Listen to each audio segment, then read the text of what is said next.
लेखा परीक्षणलाई सर्वप्रथम मान्यता दिने राष्ट्र कुन हो? ग्रिस। नेपालमा आन्तरिक लेखा परीक्षण कुन कार्यालयले गर्दछ? कोष तथा लेखा नियन्त्रक कार्यालय।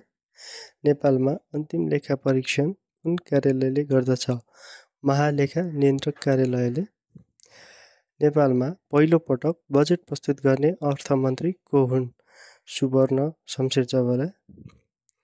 नेपालमा पञ्चवर्षीय योजना कहिलेबाट सुरु भएको थियो?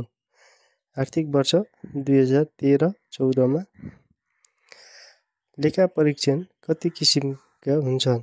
2 किसिमका, आन्तरिक लेखा परीक्षण र अन्तिम लेखा परीक्षण।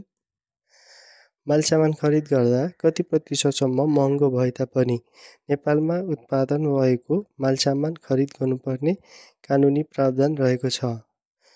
15%सम्म। सञ्चित कोषको सञ्चालन कसले गर्दछ? महालेखा नियन्त्रक कार्यालयले गर्दछ।